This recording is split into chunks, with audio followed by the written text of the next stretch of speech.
السلام علیکم ورحمۃ اللہ وبرکاتہ۔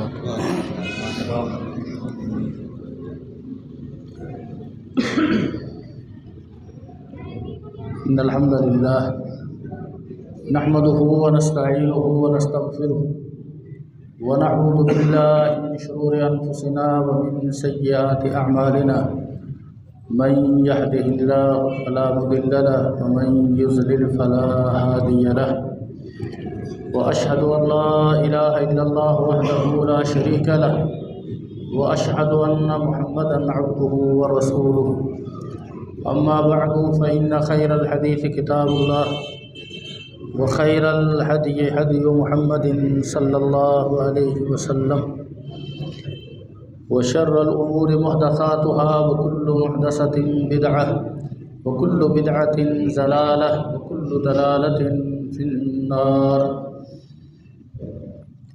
أما بعد فأعوذ بالله السميع العليم من الشيطان الرجيم،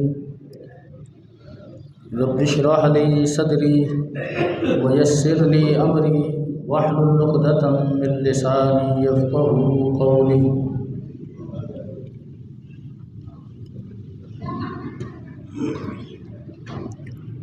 وَلَنُذِيقَنَّهُم مِّنَ الْعَذَابِ الْأَدْنَىٰ دُونَ الْعَذَابِ الْأَكْبَرِ لَعَلَّهُمْ يَرْجِعُونَ۔ وقال الله سبحانه وتعالى في موضع آخر: يا أيها الذين آمنوا اتقوا الله ولتنظر نفس ما قدمت لغد واتقوا الله إن الله خبير بما تعملون۔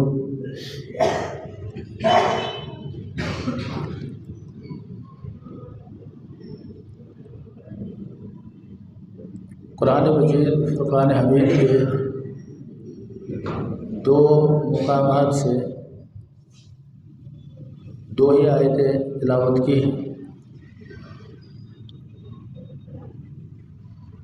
ارشاد باری تعالیٰ ہے: وَلَنُذِيقَنَّهُم مِّنَ الْعَذَابِ الْأَدْنَىٰ دُونَ الْعَذَابِ الْأَكْبَرِ، ہم ضرور ضرور انہیں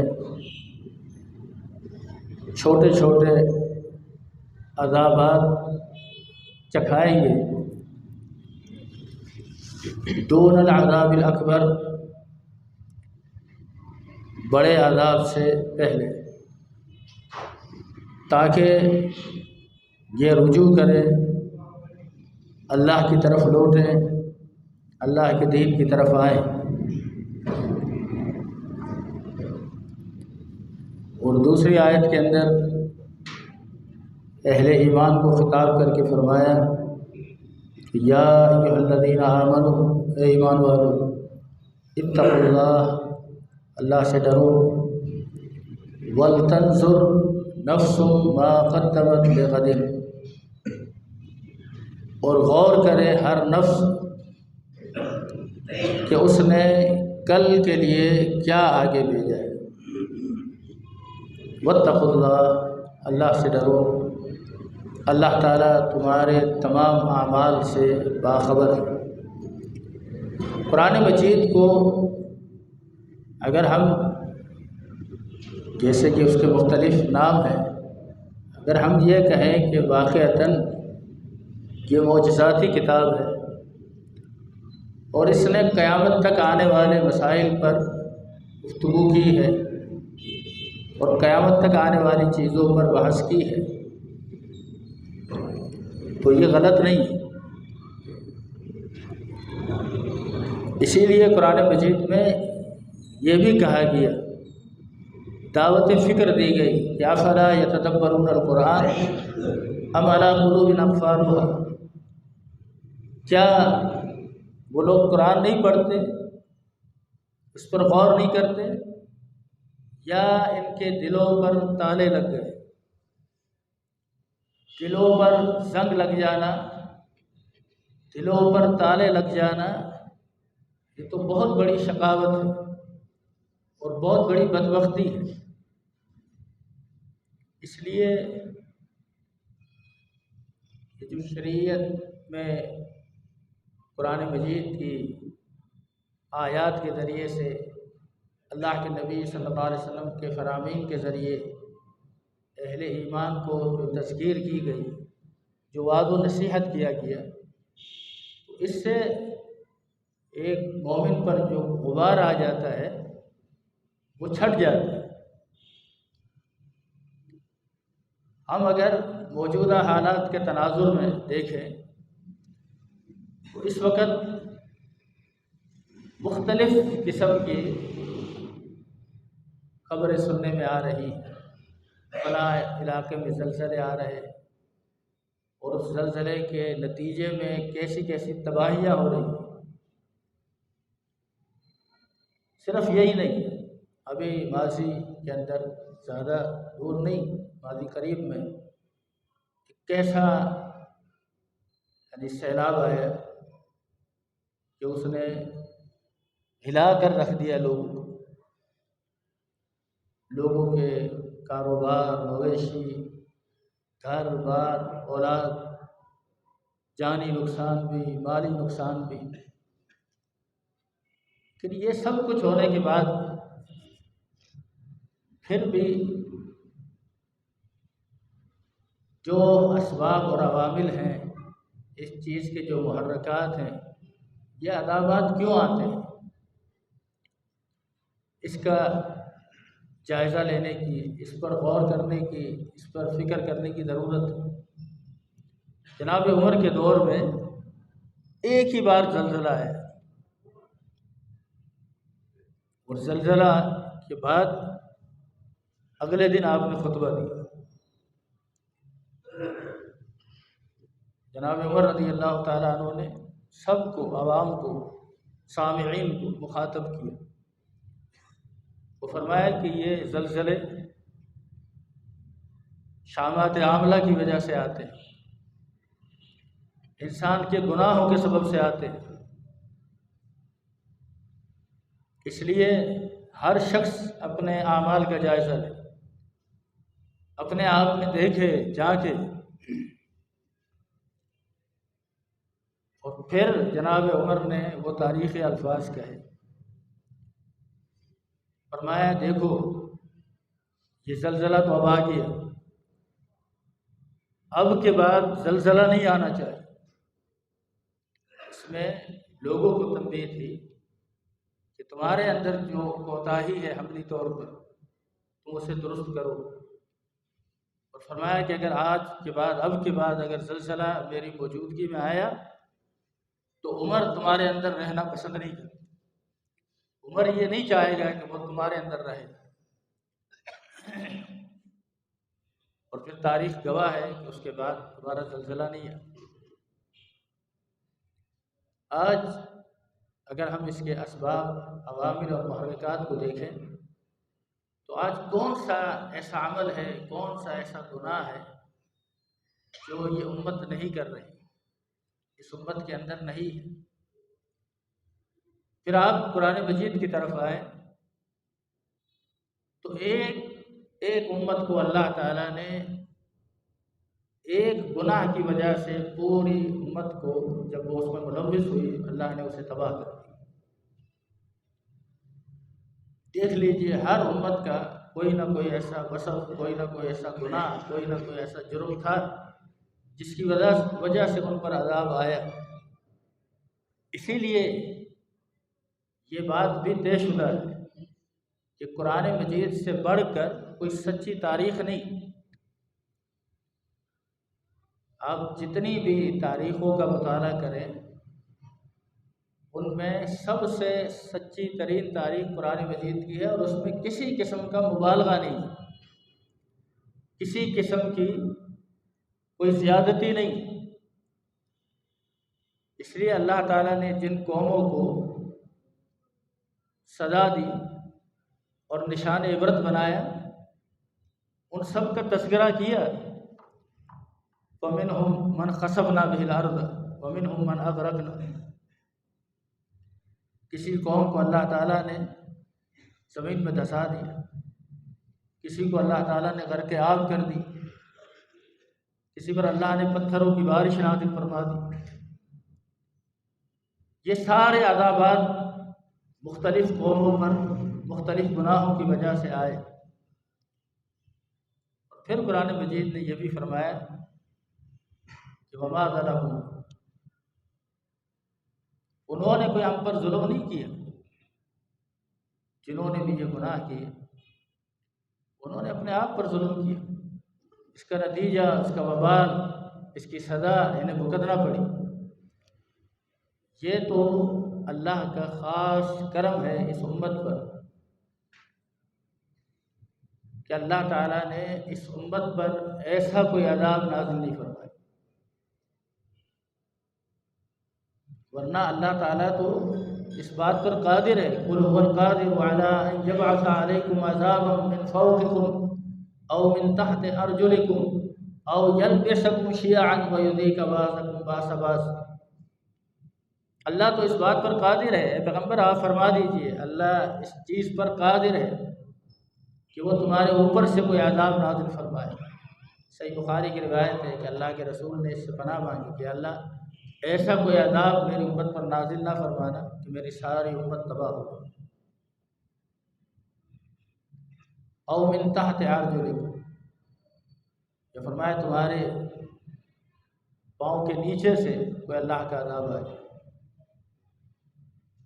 اس پر بھی آپ نے اللہ کی پناہ چاہی کہ اللہ ایسا کوئی عذاب نہ آئے کہ زمین پھٹ جائے اور ساری امت زمین میں دسا دی جائے. تو فرمایا کہ تیسری صورت یہ ہے کہ او یلبسکم شیعا ویذیق بعضکم بأس بعض، کہ تم آپس کے اندر لڑ مرو اور اللہ تم میں سے بعض کے ذریعے بعض کو مزہ چکھائے. تو آپ نے اس موقع پہ فرمایا کہ ہاں یہ احون ہے، سابقہ دو عذاب کی نسبت یہ ہلکا ہے. تو جتنے بھی عذابات کی صورتیں آج ہم معاشرے میں دیکھ رہے ہیں اس کے محرکات کی طرف بھی نظر کریں اور دیکھیں کہ کون سا گناہ ہے جو امت میں نہیں. بڑے سے بڑا گناہ جس کو کہا گیا آج امت میں وہ گناہ عام ہو گیا اور اب اس گناہ کو لوگ گناہ نہیں سمجھتے. اس لیے اللہ کے رسول صلی اللہ علیہ وسلم نے بہت سی احادیث کے اندر اس بات کی طرف توجہ دلائی کہ بادروا بالاعمال فتنہ، یہ لوگوں فتنوں کے آنے سے پہلے اعمال کرنا شروع کرو. فتنوں کے دور میں مبتلا ہونے سے پہلے عمل کرو. فرمایا کہ وہ فتنے ایسے ہوں گے کہ قطع اللیل المظلم، جس طرح اندھیری رات کے فتنے ہوتے ہیں، کچھ سجائی نہیں دیتا. جو فتنے میں مبتلا ہے اسے بھی اور جس کو فتنے میں مبتلا کیا جا رہا ہے اسے بھی، قاتل اور مقتول کا پتہ ہی نہیں. حتیٰ کہ فرمایا کہ یصبح الرجل مؤمنا ویمسی کافرا، یہ حالت ہو جائے گی ان فتنوں کی زد میں کہ ایک شخص صبح کو مسلمان ہوگا تو شام کو کافر ہو جائے گا.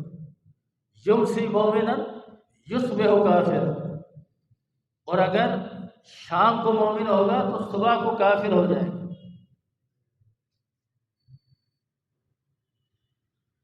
اس صراحت پر اور اتنی زیادہ نص کی وضاحت پر یہ بات سمجھ میں آ سکتی ہے کہ فتنے کتنے خطرناک ہوں گے کہ صرف انسان تھوڑا سا اس میں اس کا دین متاثر نہیں ہوگا، یکسر مومن ہے اور کافر ہو جائے گا، یا کافر ہے شام کو مومن تھا تو صبح کو کافر ہو گیا، صبح کو مومن تھا تو شام کو کافر ہو گیا.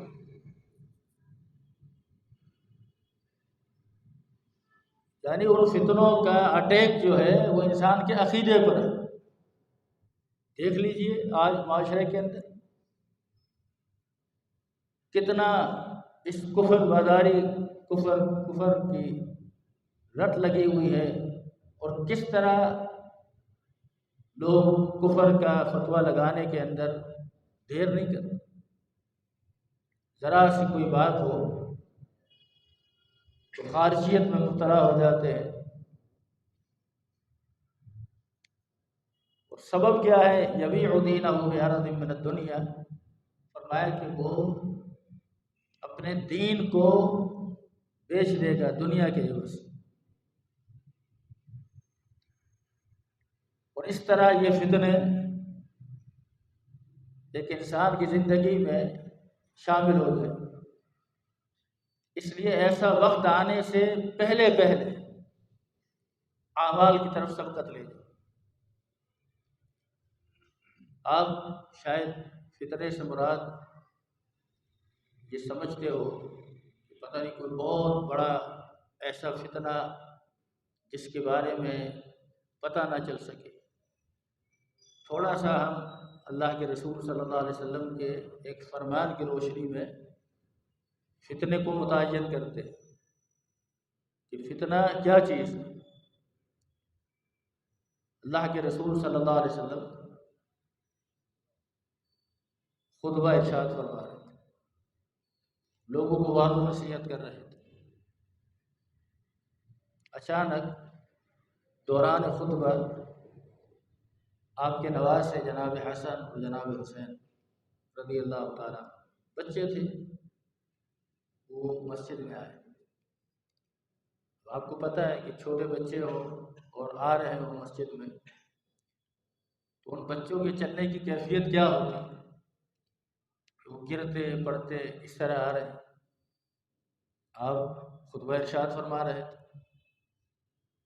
آپ نے خطبہ روک دیا، آپ ان بچوں کے پاس چلے گئے، ممبر سے نیچے اتر گئے، ان کو اٹھا کر لائے، اپنے آگے بٹھایا،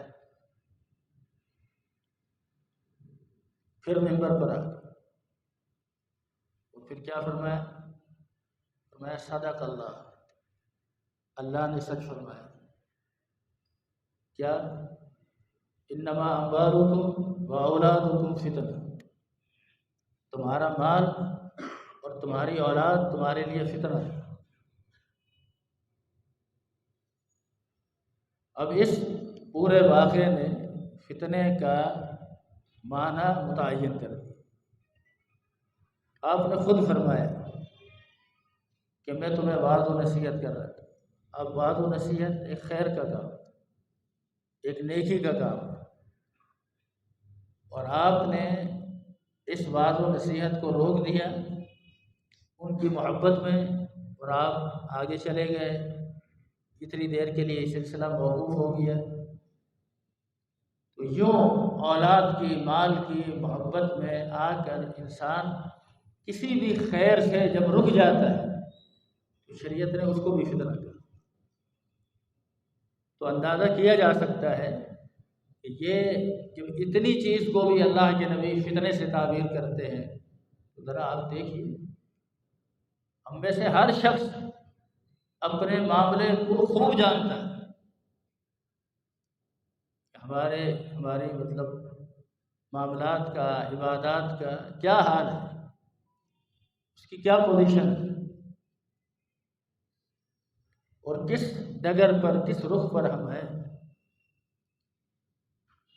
اور پھر یہ کہ انسان کے اندر گناہ کرتے کرتے گناہ کا جب احساس ختم ہو جائے، یہ سب سے بڑی شقاوت ہے۔ گناہ کرنا بھی، گناہ بھی شقاوت ہے، لیکن گناہ کا احساس ختم ہو جائے اور اس کو انسان گناہ نہ سمجھے، اس سے بڑی شقاوت کوئی نہیں، اس سے بڑی بدبختی کوئی نہیں کہ انسان گناہ کے لیے عذر تراش ہے، گناہ کے لیے یہ سمجھے کہ یہ چیز تو عام ہے، اب اس سے تو بچا نہیں جا سکتا، اس سے تو ہم کیسے اپنے آپ کو دور رکھ سکتے ہیں۔ اگر انسان اس طرح کے عذر تلاش کرے اور ان گناہوں کو گناہ نہ سمجھے تو پھر آپ سمجھ لیں کہ احساس گناہ ختم ہو گیا، اور جب احساس گناہ ختم ہو جائے پھر توبہ کی توفیق سلب ہو جائے۔ یہ سب ایسی چیزیں ہیں کہ ایک گناہ کے بعد انسان دوسرے گناہ میں اور دوسرے کے بعد تیسرے میں اور تیسرے کے بعد چوتھے میں، اس طرح مبتلا ہوتا ہے۔ یہ جو روایت تھی جو میں نے ابھی پڑھی کہ بادروا بالاعمال فتنا، فتنوں سے پہلے عمل کی طرف سبقت لے جاؤ، یہ صحیح مسلم کی روایت ہے۔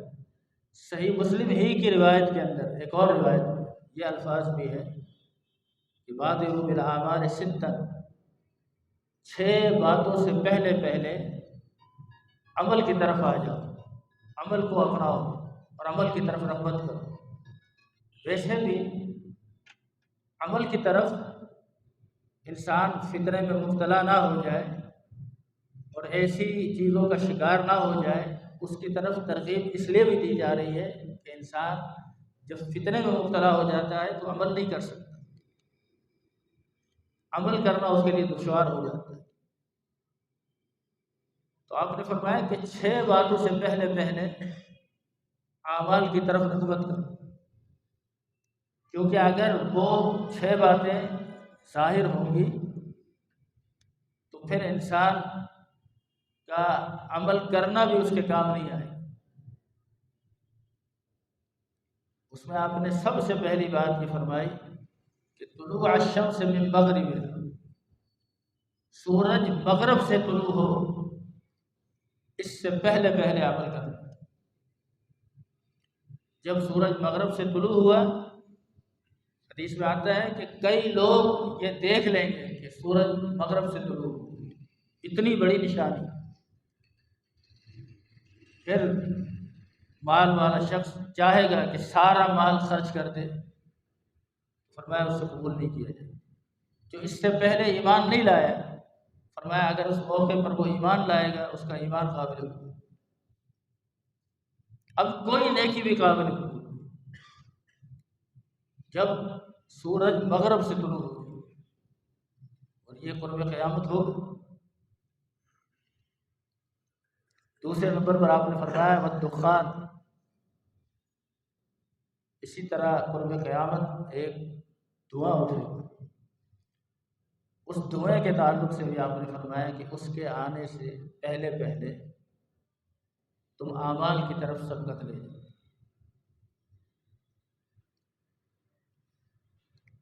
پھر تیسرے نمبر پر فرمایا والدجال، دجال کے آنے سے پہلے پہلے تم اعمال کی طرف سبقت لے جاؤ، اعمال صالحہ کو کرو، اس لیے کہ اس کا فتنہ بھی اپنے وقت کا بہت بڑا فتنہ ہے۔ دجال ویسے بھی مبالغہ ہے، بہت زیادہ لوگوں کو فتنے کے اندر مبتلا کر دینے والا، اور اتنے بڑے بڑے وہ دعوے کرے گا، رب ہونے کا دعویٰ، کوئی معمولی دعویٰ نہیں، موت و حیات کا مالک ہونے کا دعویٰ، جو کچھ کر رہا ہوں میں کر رہا ہوں، حتیٰ کہ بہت سے لوگ اس کے فتنوں کا شکار ہوں گے۔ ہم اپنے ماحول میں دیکھیں، دور حاضر میں کوئی ایک شخص کسی چیز کا دعویٰ کرتا ہے، آپ نہیں دیکھتے عوام کیسی پاگل ہو جاتی ہے اس کے پیچھے۔ ابھی آپ کے حیدرآباد میں کچھ عرصہ قبل کوئی چینی والا بابا تھا، کیا لوگوں کا حال تھا۔ مجھے لیاقت کالونی کے لوگوں نے بتایا کہ وہ وہیں کہیں تھا وہ بابا، کہ لوگ لائن لگاتے تھے اس سے ملاقات کے لیے، اور یہاں تک کہ بعض دفعہ یہ لائن والے لوگ مسجد میں آ جاتے تھے، اور مسجد میں نماز کا وقت ہوتا تو لوگوں کو نماز کی پرواہ نہیں ہوتی تھی اس بابے سے۔ دیکھیے نا لوگوں کا ذہن کیا ہے۔ فرمایا کہ بہت سے لوگ اس کے فتنے کا شکار ہو، اور شکار کیوں نہ ہو، وہ ایسے ایسے دعوے کرے گا، ایسے ایسی شوخدہ بازیاں دکھائے گا۔ علماء نے یہاں ایک بڑا فرق نکل کیا ہے کہ خرق عادت چیزوں کا صدور تو ہونا ہے، اگر نبی سے ہو تو یہ تو معجزہ ہے، یعنی ایسی بات جس کو عقل تسلیم نہ کرے، اگر وہ بات نبی سے صادر ہو تو وہ معجزہ ہے، کسی اہل ایمان سے صادر ہو تو اس کو کرامت کہتے ہیں۔ تو پھر کرامت کے اندر اور یہ جو شعبدہ بازی دکھا رہا ہے، اس میں فرق کیا ہے؟ یہ بھی تو زمین کو کہہ رہا ہے کہ چلو اپنی نباتات اگاؤ اور اگ رہی، یہ بھی کہہ رہا ہے کسی کو مار دیتا ہے پھر اس کو زندہ کرتا ہے، یہ بھی تو بہت ساری چیزوں کا دعویٰ کر کے دکھاتا ہے۔ کسی کے ماں باپ مرے ہوئے ہیں، اس کی قبر کے پاس چلا گیا اور ان کے والدین کو زندہ کر دی، تو اس میں اور کرامت میں کیا فرق ہے؟ تو اہل علم نے فرق یہ ذکر کیا کہ سب سے پہلے نمبر پر یہ دیکھا جائے گا کہ یہ چیز دکھانے والا بذات خود کون ہے۔ اگر یہ چیز کا صدور اہل ایمان سے ہو، ایک اللہ کے مومن بندے سے ہو، متقی سے ہو، تو یہ کرامت ہے۔ ایک متبع سنت سے ہو تو یہ کرامت ہے۔ اگر یہی چیز کسی ہندو سے، سکھ سے، عیسائی سے، مجوسی سے، کافر سے، دجال سے صادر ہو تو اسے استدراج کہا جاتا ہے، یہ شعبدہ بازی ہے، یہ کرامت نہیں ہے۔ لیکن عوام چونکہ جاہل ہے نا، اسے یہ فرق نہیں معلوم، انہوں نے بس یہ دیکھا کہ ہاں ہم نے ایسا دیکھا کہ اس نے ایسا کیا، لہذا یہ کوئی بہت بڑی پہنچی ہوئی شخصیت ہو، اس کے پاس بڑا پاور ہے، یہ کوئی بہت زیادہ اختیارات اور تصرف رکھتا ہے۔ حالانکہ حدیث کے اندر ہی اس کی بے بسی کا عالم یہ ذکر کیا گیا۔ اللہ کے رسول صلی اللہ علیہ وسلم نے ایک جملے کے اندر اس کی حقیقت کو کھول کے رکھ دی، لیکن اہل ایمان اس حقیقت کو سمجھتے ہیں۔ فرمایا اتنے دعوے کرے گا اور اپنی حالت یہ ہوگی کہ ایک آنکھ سے کاڑا ہوگا، اور تمہارا رب جو ہے اس کے اندر یہ نقص نہیں ہے، اللہ کے اندر یہ نقص نہیں ہے۔ اگر وہ کچھ کر سکتا تو اپنی آنکھ کو کیوں صحیح نہیں کرتا؟ ذرا سوچئے نا، کتنے لوگ مزارات پر رات دن جانا اور اس سے اولاد مانگنا۔ علی حجویری جن کی قبر ہے لاہور میں، اس کو لوگوں نے پتہ نہیں کیا کیا نام دیے،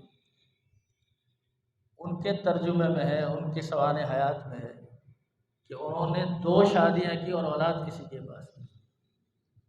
جو اگر اولاد دینے پر قادر ہوتا ہے خود اولاد سے معروف ہوتا ہے، لیکن جہالت دیکھیے کہ لوگ کیسی کیسی باتیں کرتے ہیں اور کیسی کیسی چیزیں منسوخ کرتے ہیں اللہ کے نیک بندوں کے ساتھ۔ تو فرمایا کہ دجال کا یہ فتنہ بڑا خطرناک فتنہ ہے، اس لیے صحیح مسلم میں ہی بہت سی روایات اس تعلق سے موجود ہیں، اس میں آپ نے فرمایا کہ ما من نبی الا وقد انذر امتہ من فتنۃ الدجال، کوئی نبی ایسا نہیں گزرا جس نے اپنی امت کو فتنہ دجال سے ڈرایا نہ ہو، ہر نبی نے ڈرایا، آخر وہ کوئی فتنہ ہے۔ ایک روایت میں آپ نے یوں بھی فرمایا، یہ بھی صحیح مسلم میں ہے، ما بین خلق آدم الی قیام الساعہ امر آدم من فتنۃ الدجال، آدم علیہ السلام کی پیدائش سے لے کر قیامت کے قائم ہونے تک جتنے فتنے نمودار ہوں گے ان میں سب سے بڑا فتنہ دجال کا فتنہ۔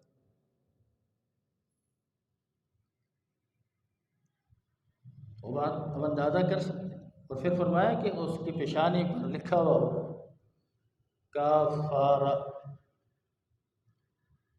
جس کا کافر ہونا اس کی پیشانی پر لکھا ہوگا، جس کو ہر اہل ایمان چاہے وہ پڑھا لکھا ہو یا ان پڑھ ہو اسے پڑھ لے۔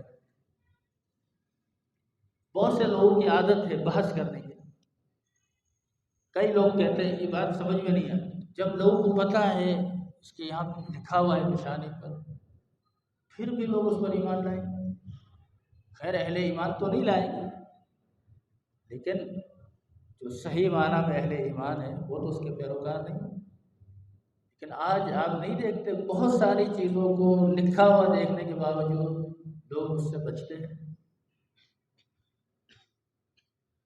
یہ معذرت کے ساتھ بہت سارے ساتھیوں کی عادت ہوگی وہ سگریٹ پیتے ہیں، اب سگریٹ کے ہر پیکٹ پہ لکھا ہے تمباکو نوشی صحت کے لیے مضر ہے، اس کے باوجود نہیں پیتے، سب پیتے، پتہ سب کو ہے، لکھا ہوا بھی ہے، دیکھ بھی رہے ہیں،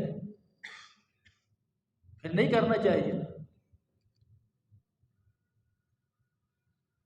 اس دجال کے بارے میں اتنی روایات ہیں، اس روایات کو محدثین نے تواتر کا درجہ دیا، یعنی بہت سی احادیث کے اندر اس کا ذکر آیا۔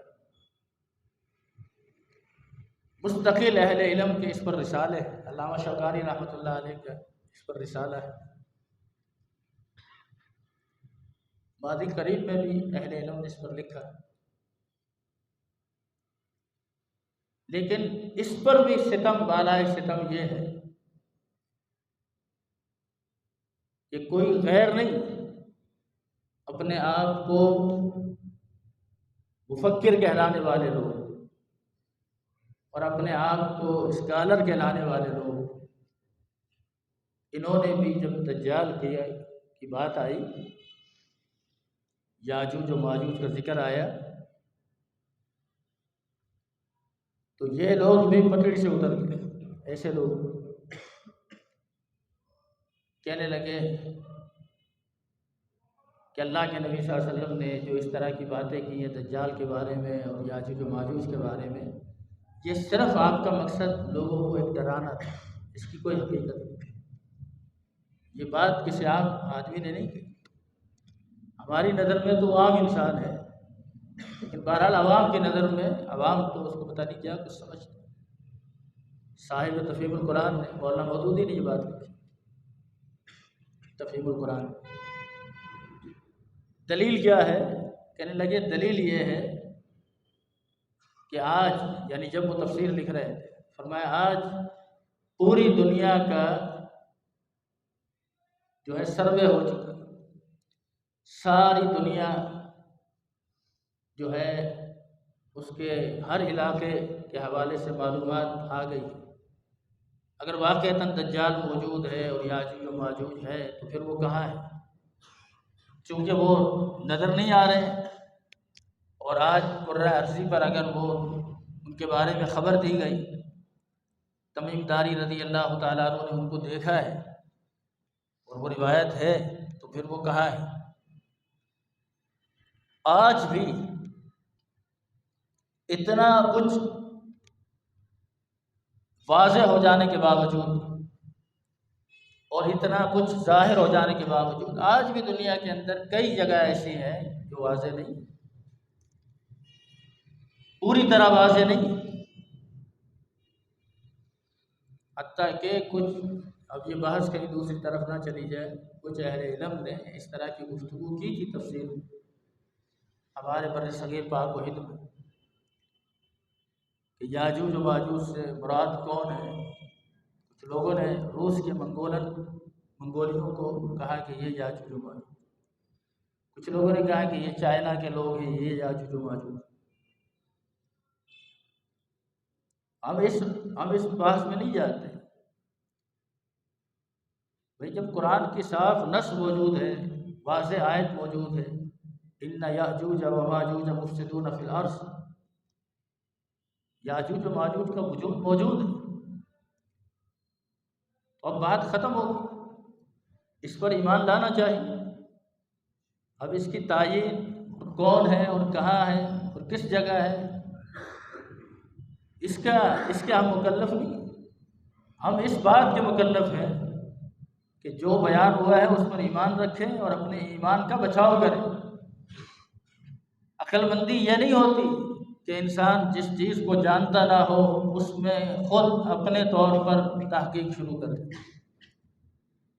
اپنے طور پر جو لوگ دنیاوی تعلیم میں بڑے آگے نکلے ہوئے ہوتے ہیں اور بڑا ان کا دنیاوی حدود اربع بڑا ان کا تاریخ کے اعتبار سے اور معلومات کے اعتبار سے بڑا مضبوط ہوتا ہے، وہ بیچارے اپنے تفکرات کے اندر جہاں تک بتانے کی کوشش کرتے ہیں کہ قیامت کب آئے۔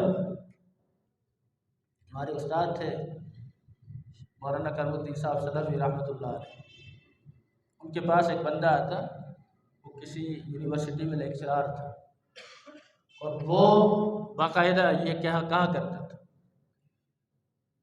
کہ اس نے کافی آیتیں قرآن کی جمع کی ہوتی،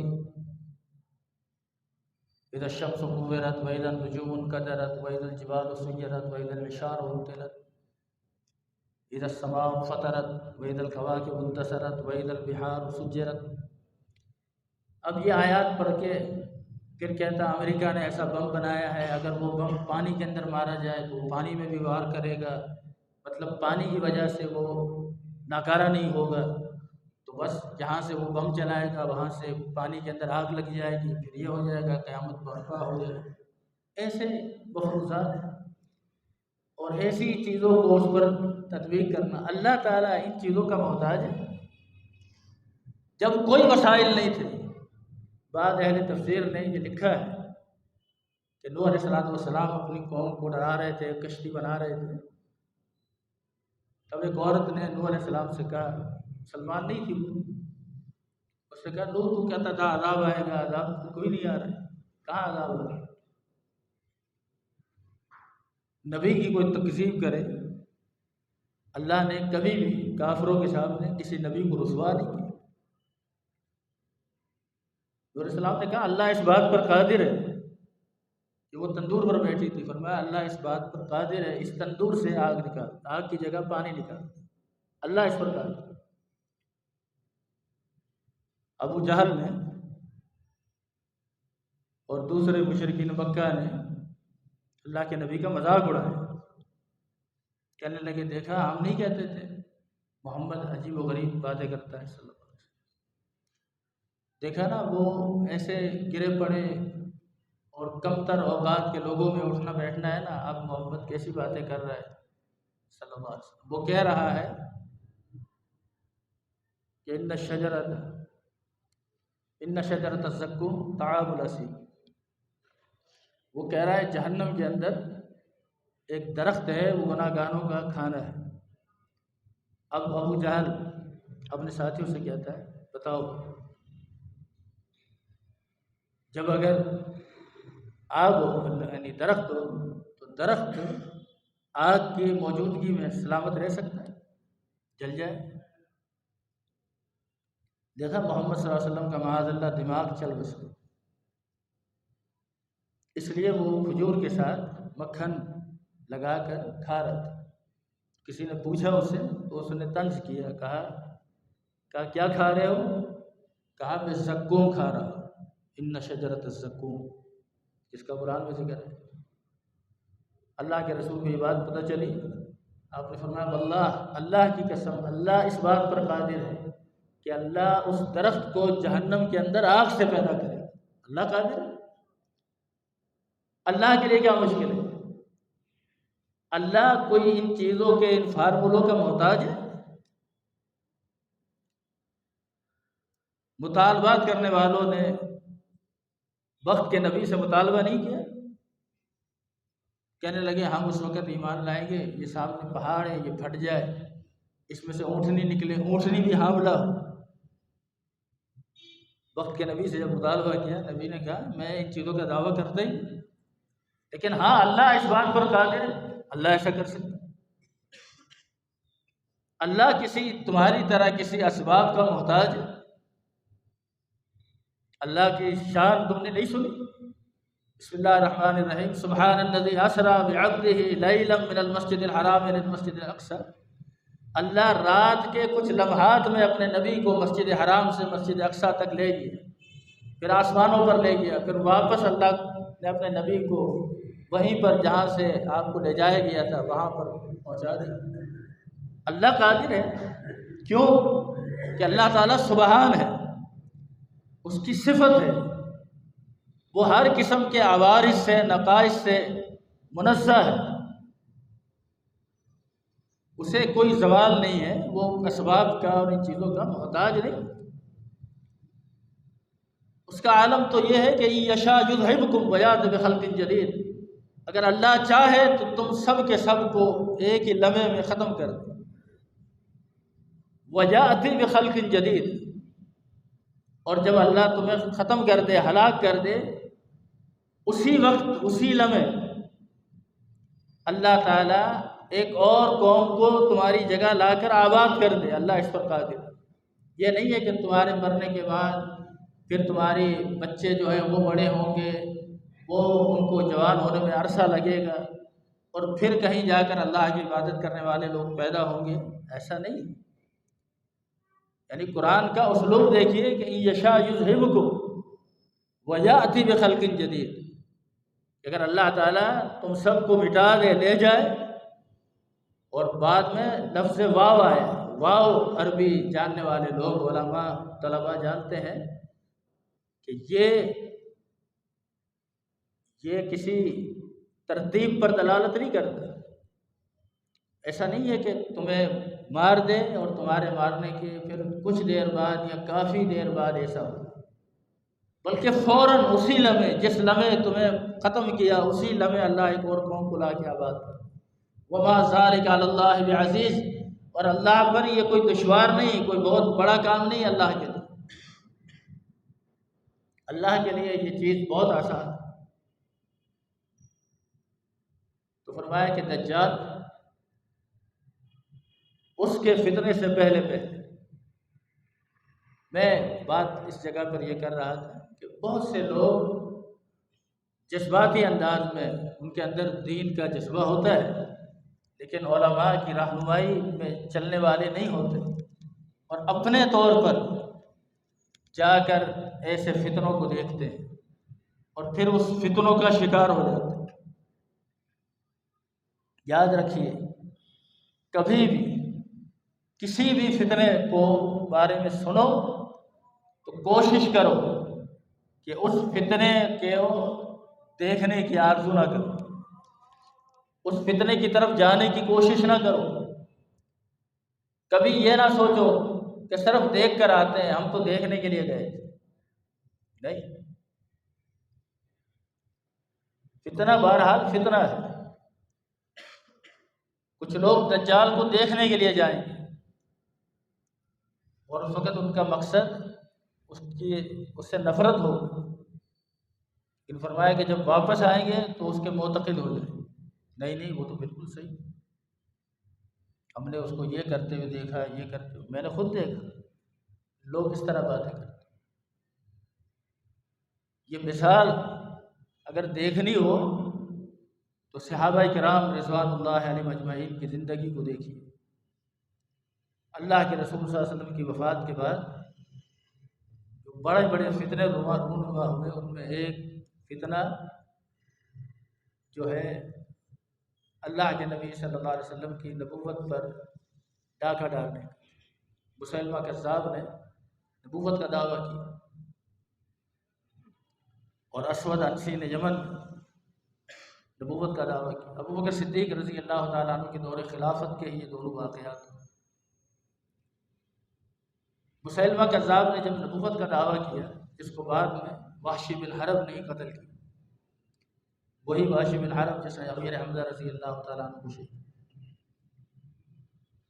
حافظ ابن حجر رحمۃ اللہ علیہ لکھتے ہیں کہ اس وقت صحابہ کی ایک بڑی تعداد موجود تھی، لیکن کسی صحابی سے یہ ثابت نہیں ہے کہ وہ مسیلمہ کذاب کے پاس گیا ہو اور اس کے پاس جا کر اس سے کہا ہو کہ تو نبی ہے، تو تیرے نبی ہونے کی دلیل کیا ہے۔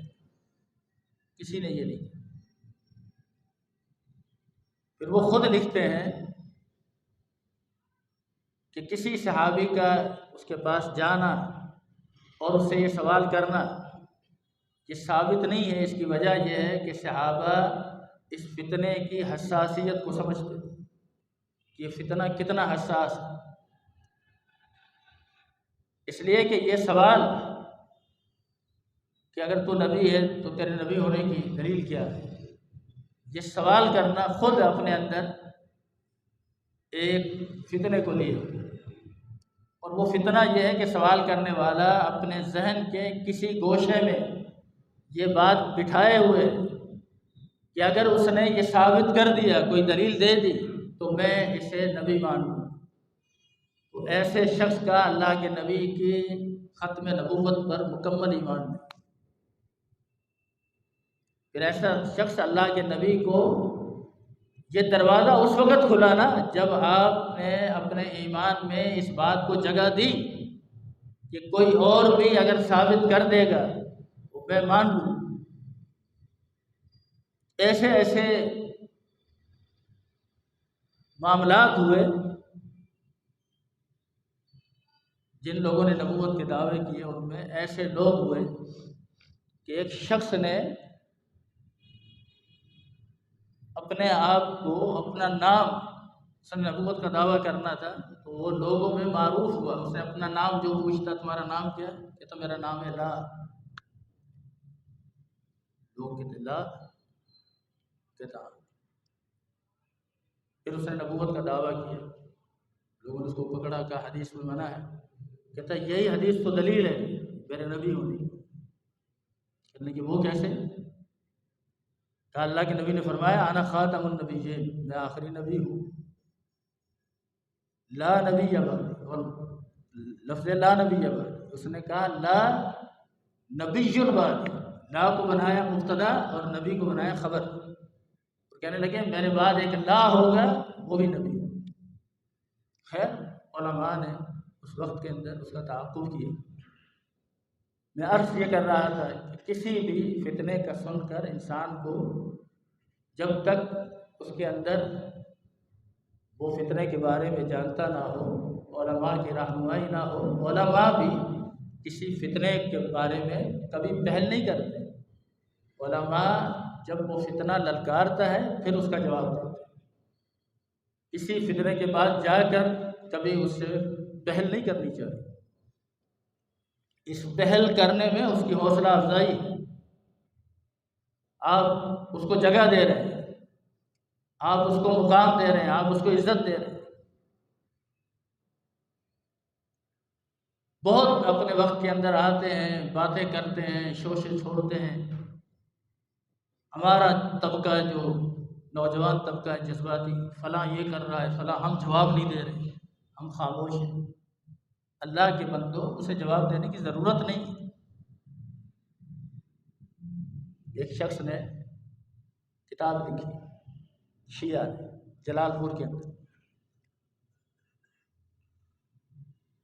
اور کتاب لکھنے کے بعد اس نے اہل علاقہ میں دعویٰ کیا، چیلنج کیا، اگر رفیق اثری صاحب رحمہ اللہ اگر وہ اس کا جواب دیں تو میں انہیں 50,000 روپے انعام دوں گا۔ اب یہ کوئی آج کی بات نہیں تھی، 20-25 سال پرانی بات ہے۔ حافظ صاحب کے پاس ان کے شاگرد آ گئے، جذباتی ہوتے ہیں طلب، شیخ صاحب آپ اس کا جواب دیں، اس کا ہم جواب لکھتے ہیں۔ شیخ صاحب نے کہا مجھے لکھنے کی ضرورت نہیں، میں کیوں لکھوں؟ طلبہ نہیں مانے، اصرار کرنے لگے۔ فرمایا تم اتنا نہیں سوچتے اس بندے کو جلال پور کے علاوہ کوئی بندہ نہیں جانتا، مجھے اللہ کے فضل و کرم سے پورے پاکستان میں بیرون ملک میرے شاگرد ہیں، سب مجھے جانتے ہیں، اب میں اس کا جواب دوں گا کہ ساری دنیا میں مشہور ہو جائے۔ آپ ایسے کام کریں گے، فتنوں سے متاثر ہوں گے تو آپ ایسے شخص کو مشہور کر دیں۔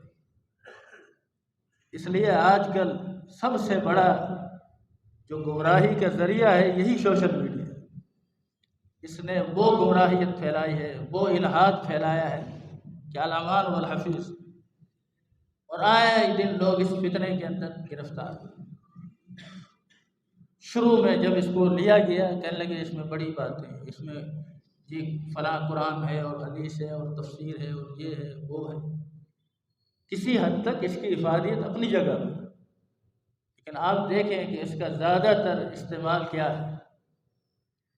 ایک شخص ایک چیز دیکھتا ہے اور پھر علماء سے آ کر سوال کرتا ہے، اس سے یہ توفیق نہیں ہے کہ وہ علماء کے پاس آئے، بیٹھے، باقاعدہ سمجھے، پڑھے، نہیں، اب وہ چاہتا ہے جس طرح 2 منٹ میں اس نے بات کی ہے نا، آپ 2 منٹ میں مجھے سمجھو۔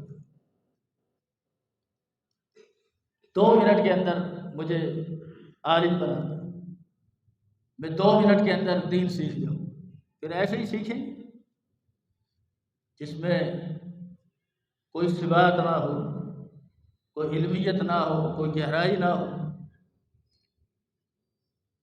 چوتھے نمبر پر فرمایا وَدَابَّةَ الْأَرْضِ، کہ زمین سے ایک جانور نکلے گا۔ وَإِذَا وَقَعَ الْقَوْلُ عَلَيْهِمْ، قرآن کی آیت ہے 20ویں پارے میں، وَإِذَا وَقَعَ الْقَوْلُ عَلَيْهِمْ أَخْرَجْنَا لَهُمْ دَابَّةً مِّنَ الْأَرْضِ تُكَلِّمُهُمْ أَنَّ النَّاسَ كَانُوا بِآيَاتِنَا لَا يُوقِنُونَ۔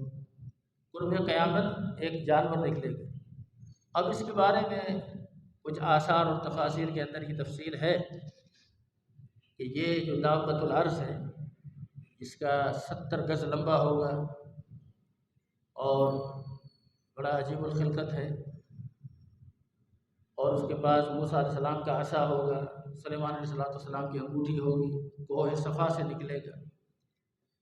قرآن نے اس کا جب ذکر کیا تو کہا وَإِذَا وَقَعَ الْقَوْلُ عَلَيْهِمْ أَخْرَجْنَا لَهُمْ دَابَّةً، یہاں دابہ نکرہ استعمال ہوا ہے۔ نکرہ کا عربی زبان کے اندر استعمال اس لیے کیا جاتا ہے کہ اس کے اندر نکارت بتائی جائے، تو یہ بتانا مقصود ہے کہ وہ عجیب الخلقت تو ہے، لیکن کسی بھی جو تفاسیر یا آثار میں جو بات کہی جا رہی ہے یہ کسی یعنی صحیح اعتبارات سے جو ان کو پرکھنے کا ایک معیار ہے اس معیار پر یہ پورے نہیں اترتی، تو اس تفصیل میں جانے کی ضرورت بھی نہیں ہے۔ اتنا مان لیا جائے کہ وہ نکلے گا قرب قیامت، لوگوں سے بات کرے گا، ہوگا وہ چوپاہ لیکن زمین پر چلنے والا دابۃ الارض، لیکن وہ لوگوں سے باتیں کرے گا، قوت گویائی ہوگی، اس میں انسانوں کی طرح بات کرے گا۔ یہ اس بات کی علامت ہے اور قیامت کی نشانیوں میں سے ایک بڑی نشانی ہے۔ تو اب ہونا یہ چاہیے کہ انسان اس ڈیٹیل میں جانے کے بجائے کہ اس کے بارے میں مزید معلومات اکٹھی ہو، اس سے بہتر ہے کہ وہ اپنی فکر کرے، اپنے اعمال کا جائزہ لے اور ایسے احوال سے پہلے اپنے ایمان اور اعمال کی سلامتی کی اللہ سے دعا کرے۔ 5ویں نمبر پر فرمایا وخاصۃ احدکم، اور اس سے پہلے تم اعمال کے اندر سبقت لے جاؤ کہ تمہیں موت آ جائے، تمہارے مرنے سے پہلے تم نیک اعمال کی طرف رغبت کرو، سبقت لے جاؤ۔ اور کچھ پتہ نہیں کہ انسان کا یہ جو آخری وقت ہے وہ کب آئے گا اور کیسے آئے گا، لیکن آنا ہر ایک کو، ہر ایک پر ہے اور آ کر رہے گا، کوئی اس سے مستثنا نہیں۔ اللہ کے نبی کے مخالفین جب اللہ کے نبی پر سب حربہ آزما چکے تو آخر انہوں نے کہا چھوڑو، ایک وقت آئے گا محمد صلی اللہ علیہ وسلم فوت ہو جائیں گے، چلو معاملات ختم ہو جائیں گے۔